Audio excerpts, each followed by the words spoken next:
दर्शन शास्त्र को किसी कथा के माध्यम से समझ सकते हैं? किसको? दर्शन शास्त्र को। दर्शन शास्त्र में कथाओं में दर्शन होता है। दर्शन कोई चीज नहीं है, वस्तु को लाक्षणिक ढंग से समझना ही दर्शन है। उसमें लाक्षण हेतु मानता है, ऐसा क्यों या ऐसा क्यों है। हेतु के साथ में किसी वस्तु की सिद्धि की जाती है तो वह दर्शन बन जाता है। तो किसी कथा को हम दार्शनिक दृष्टिकोण से देखेंगे तो हर कथा दार्शनिक बन सकती है। जितनी कथाएं हैं सब दार्शनिक बन सकते हैं, जितने विचार हैं सब दार्शनिक बन सकते हैं। दुनिया में जो कुछ भी है सब दार्शनिक बनाया जा सकता है, बस हमारी क्षमता चाहिए। एक व्यक्ति क्या है, वो कुछ समझना नहीं चाहता, वो कहता मैंने मान लिया ना, जो आपने कहा वो सही है। अरे भाई पहले समझ तो लो। बोले क्या समझना, क्या समझना, आपने कहा है ना, मैंने आपको समझ लिया। श्रद्धालु जो होता है वो कुछ भी नहीं समझना चाहता, उससे कहा भाई थोड़ा समझो। बोले मुझे कुछ नहीं समझना, आपको समझ लिया ना हमने। ये कहलाता है श्रद्धालु। और दार्शनिक कहता है मैं आपको भी समझूंगा और आपकी बात को भी समझूंगा। आप जो कहना चाह रहे हैं वो मुझे समझाओ। अग्नि गर्म होती है, मुझे समझाओ। जल शीतल होता है, समझाओ कैसे होता है। जल शीतल होता है, समझाओ मुझे। क्योंकि मेरे ऊपर तो एक बार हाथ में मैंने जल लिया तो मेरा तो हाथ जल गया था।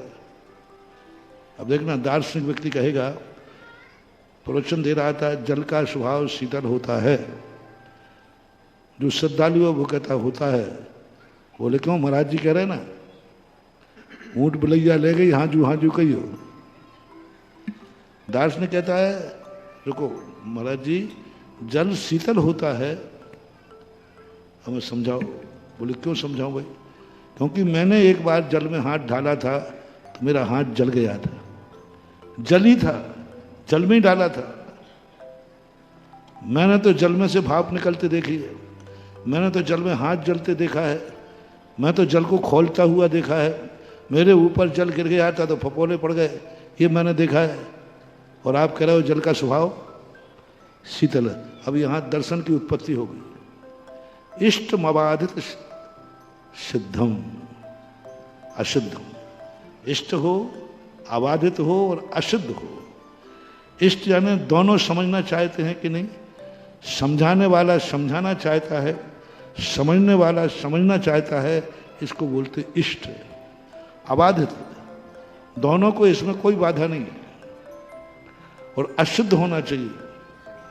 वादी प्रतिवादी उसी को सिद्ध करना चाहते हैं, अभी वो असिद्ध है। तो अब वो सामने दर्शन उत्पन्न होगा। वो कह रहा है मेरा हाथ जला था, मैंने उसमें से भाप निकलते देखी थी, मैंने उसे खोलते हुए देखा है और मेरे हाथ के फपोले ये हैं। अब आप कहते हो जल का स्वभाव शीतल होता है। अब बस यहां से दर्शन शुरू हो जाएगा, न्याय शुरू हो जाएगा, ऊहापोह शुरू हो जाएगा। तर्क लाना पड़ेगा कि बताओ जल शीतल कैसे होता है। अब ये सिद्ध करना पड़ेगा। अब जल की शीतलता सिद्ध करना, क्योंकि दोनों, वो भी अपने अनुभव से बोल रहा है और वक्ता भी अनुभव से बोल रहा है, और दोनों अनुभव बिल्कुल विपरीत है, बिल्कुल विपरीत है। और दोनों को एक रूप में लाना है, इसको दर्शन बोलते हैं। अब जल शीतल कैसे होता है अभी बताऊंगा तो जिज्ञासा समान मुझे कम से कम 15-20 मिनट लग जाएंगे, क्योंकि दर्शन शास्त्र बहस का विषय है। पेशी में एक दिन में बहस नहीं होती, पेशियां बढ़ाना पड़ती हैं। क्योंकि जहां बहस शुरू हो जाएगी वहां समय की कोई पाबंदी नहीं होती। कई बार कोर्ट में ऐसी बहस होती है कि रात हो जाती है, 5 बजे का समय लागू नहीं होता, बहस चलती है तो चलती रह जाती है। तो पर ये दर्शन जो मैंने आपको पॉइंट दिया, दोनों विरोधी दिख रहे हैं कि नहीं, लेकिन लक्षण तो एक ही होगा, स्वभाव दो होंगे कि एक। लेकिन अब दर्शन से सिद्ध करना है कि जल गर्म होता है या ठंडा होता है।